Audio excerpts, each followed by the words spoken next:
మామూలుగా లావణ్య త్రిపాఠి గారితో ఫస్ట్ మీకు మ్యారేజ్ అయిందనేసి మీరు క్లెయిమ్ చేశారు సార్. యా తర్వాత తమన్నా గారితో కూడా మీకు మ్యారేజ్ అయింది అన్నారు సార్. అసలు లావణ్య త్రిపాఠి గారితో ఎందుకు విడిపోవాల్సి వచ్చింది, తమన్నా గారితో మళ్ళీ ఎందుకు వివాహం చేసుకోవాల్సి వచ్చింది సార్? సో యాక్చువల్గా నేను అరౌండ్ అందాల రాక్షసి మూవీ రిలీజ్ అయిన తర్వాత నాకు లావణ్య త్రిపాఠి పరిచయం అయింది. Okay sir. మీరు ఇండస్ట్రీకి ఫస్ట్ వచ్చింది ఎప్పుడు సార్? నేను 2013 నుంచి వర్క్ చేస్తున్నా ఇండస్ట్రీకి యాజ్ ఏ రైటర్ కమ్ ఆర్టిస్ట్గా వర్క్ చేస్తున్నా. అలానే పరిచయం అనమాట లావణ్య. సో అలా లావణ్యతో రిలేషన్షిప్ మెయింటైన్ చేశాను. సో ఫస్ట్ డేటింగ్స్ అలా జరిగాయి. సో నేనే ప్రపోజ్ చేశాను లావణ్యకి. సో యాక్సెప్ట్ చేసింది. అండ్ ఐ మీన్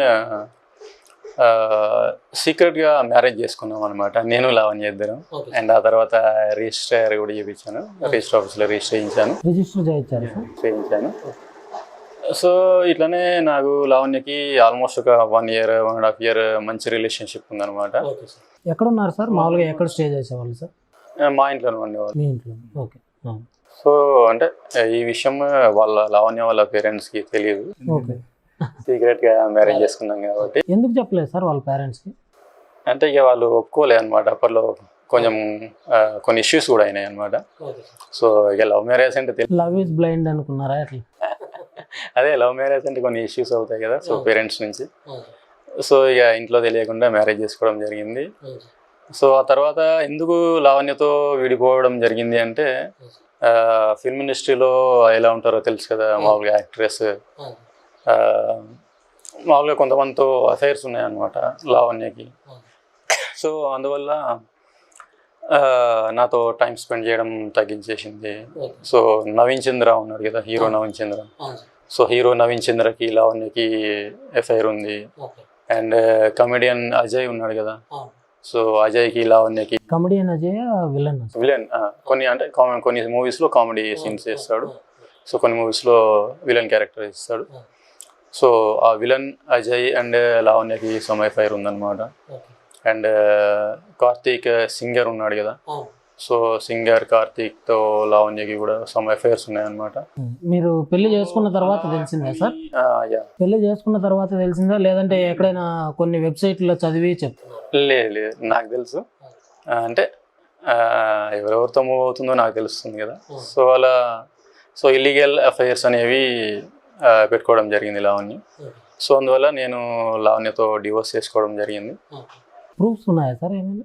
యాక్చువల్గా నా దగ్గర రిజిస్ట్రేషన్ చేయించింది మ్యారేజ్ సర్టిఫికేట్ ఉండే నా దగ్గర, ఇప్పుడు ప్రజెంట్ లేదు నా దగ్గర. అది ఎప్పుడైతే విడిపోయామో అప్పుడు చింపి పడేసాను అనమాట. సో అంటే ఇవన్నీ కూడా ప్రూఫ్స్ కావాలి, ఎవిడెన్సెస్ కావాలి అంటే మనకు హైకోర్ట్ ఆఫ్ తెలంగాణలో మేడం నెంబర్ ఉందా సార్ మీ దగ్గర? ప్రజెంట్ లేదు, ప్రజెంట్ కాంటాక్ట్లో లేదు నాకు. సో విజిలెన్స్ డిపార్ట్మెంట్లో వాళ్ళు అడిగితే ఇస్తారనమాట, ఫైల్ ఉంటుంది. అసలు ఫస్ట్ మీరు మ్యారేజ్ అనుకున్నప్పుడు లావణ్య త్రిపాఠి వాళ్ళ నాన్న ఒప్పుకోకపోవడానికి కారణం ఏంటి సార్? అంటే మీరు ఏమి లేదు పోరంబోకు అట్లనే ఏమన్నా మిస్ చేసినాడా, లేదంటే? అంటే లావణ్య వాళ్ళ బ్యాక్గ్రౌండ్ వచ్చేసి కొంచెం మంచి రిచ్ బ్యాక్గ్రౌండ్ అనమాట. సో వాళ్ళది ఇక్కడ కాదు, వాళ్ళది అయోధ్య, వేరే స్టేట్ వాళ్ళది. కరెక్ట్ గా మీరు చెప్పేవన్నీ గూగుల్లో ఉన్నవే ఉన్నట్టుగా ఉంటాయి సార్, తప్పుగా అనుకోవద్దు. Okay okay. అంటే ఇప్పుడు మీరు లావణ్య త్రిపాఠి అని కొట్టి చూస్తే ప్లేస్ ఆఫ్ బర్త్ అయోధ్య, వాళ్ళ నాన్న నేమ్ ఉండదు మీకు తెలియదు, వాళ్ళ నాన్న ప్రొఫెషన్ ఉంటుంది మీకు తెలుసు. అంటే ఇట్లాంటివి ఎలా చూస్తారు సార్? వీటిని వాళ్ళ ఫాదర్ ఏం చేస్తాడో రాదు, మీరు చూడండి గూగుల్లో వస్తుంది సార్. వస్తుందా? ఓకే. సో వాళ్ళ ఫాదర్ అడ్వకేట్ అండ్ వాళ్ళ మదర్ ఏదో జాబ్ టీచర్. సో వాళ్ళ సిస్టర్ వచ్చేసి శివాని ఇన్కమ్ ట్యాక్స్ డిపార్ట్మెంట్లో వర్క్ చేస్తుంది. మీరు కూడా ఏదో సిబిఐలో పనిచేసిన? సిబిఐలో కొన్ని మంత్స్ చేశాను నేను. ఏం పని సార్? యాజ్ ఏ సీనియర్ ఇన్వెస్టిగేటర్గా చేశాను. మీరా? కేసు అయిపోతారు సార్ వాళ్ళు. కరెక్టే, కానీ అంటే మీరు సిబిఐలో చేశారా నిజంగా? నిజంగానే. అంటే ఏంటి సార్ దాని full form? CBI central bureau of investigation. అందులో ఎట్లా ఉంటుందంటే వర్క్స్ చాలా ఉంటాయి. నేను వర్క్ చేసినప్పుడు మార్నింగ్ 10:30కి అట్లా వెళ్తాము. ఒక్కొక్కసారి నైట్ 11:30 వరకు కూడా సిబిఐ ఆఫీస్లో ఉంటాము. మీరు వెళ్ళి చూడొచ్చు కావాలంటే. సిబిఐ ఆఫీసు కోటిలో ఉంటుంది. యాక్చువల్గా అఫీషియల్ వర్కింగ్ టైం 10:30 to 5. కానీ మీరు ఆఫీస్కి వెళ్ళి చూస్తే ఆఫీస్ బిల్డింగ్స్లో లైట్స్ ఇంకా ఆన్లోనే ఉంటాయి, 11 వరకు కూడా ఆన్లోనే ఉంటాయి. సో కొన్ని కేసెస్ ఉంటాయి అనమాట. అంటే సిబి అంటే సిబిఐగా ఉన్నప్పుడు మీరు ట్యాకిల్ చేసిన ఏదైనా ఒక మంచి కేసు చెప్తారు? చాలా కేసెస్ డీల్ చేశాను. కిడ్నాప్ కేసెస్, కొన్ని మర్డర్ కేసెస్, క్రైమ్ కేసెస్, ఎక్కువ సివిల్ కేసెస్ డీల్ చేసేవాడిని. సో కొన్ని క్రిమినల్ కేసెస్ డీల్ చేసేవాడిని. మీరు హీరోయిన్స్ పైన, హీరోల గురించి, తర్వాత పొలిటీషియన్స్ గురించి సిబిఐకి మీరు కూడా వచ్చేసినారు. ఇంకా మీకు మిస్ అయిందంటే క్రికెట్ ఇలాంటివి ఏదన్నా మిస్ అయి ఉంటారు సార్, వాటి గురించి కూడా చెప్పేసి. క్రికెట్ నాకు ఇంట్రెస్ట్. తొక్కేసినారా సార్ దాంట్లో? లేదు, క్రికెట్ నాకు ఇంట్రెస్ట్. నేను తెలంగాణ స్టేట్ బోర్డు ఉంది కదా, క్రికెట్ బోర్డు, నేను దాని నుంచి 2 times ఆడాను. 2 times ఆడాను తెలంగాణ నుంచి. తెలంగాణ స్టేట్ ఆడారా? కరెక్టే. అప్పుడు తెలంగాణ స్టేట్ లేదు కదా సార్, కంబైన్డ్ ఆంధ్రప్రదేశ్. లేదు, అప్పుడు కాదు, ఈ అరౌండ్ 2015 అనుకుంటా. Okay okay. 15లో నేను 2 times ఆడా. 15 and 16 కావచ్చు, 2 times ఆడాను. ఫోటోగ్రాఫ్స్ ఏమన్నా ఉన్నాయా సార్? ఫొటోస్ ఏం లేవు.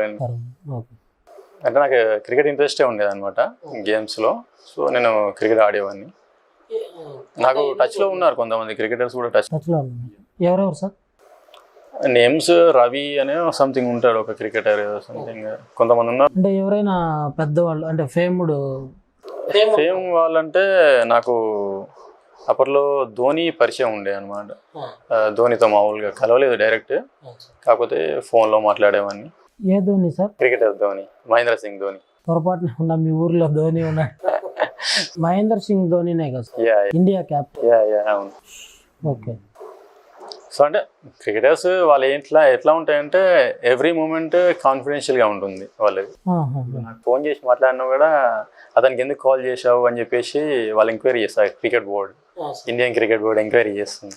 అంటే జస్ట్ క్యాజువల్గా మాట్లాడాను అట్లా వాళ్ళు ఎక్స్ప్లెనేషన్ ఇస్తారు, కంపల్సరీ ఇస్తారు. క్రికెటర్స్ ఎందుకంటే స్కామ్స్ చేస్తూ ఉంటారు కదా, ఏమంటారు దాన్ని క్రికెట్ లాంగ్వేజ్, బుకీలతో ఇదయ్యి. సో సమ్ అవి చేస్తారని చెప్పి, మ్యాచ్ ఫిక్సింగ్ చేస్తారని చెప్పేసి వాళ్ళు ఒక 5 minutes 10 minutes బయటికి వెళ్ళి వచ్చినా కూడా వాళ్ళని ఎక్స్ప్లెనేషన్ అడుగుతారు. ఇవి క్యాజువల్గా పేపర్లో అవి రాస్తూ ఉంటారు, అవి చదివి ఏమన్నా మీరు తెలుసుకున్నారా లేదంటే ఎట్లా?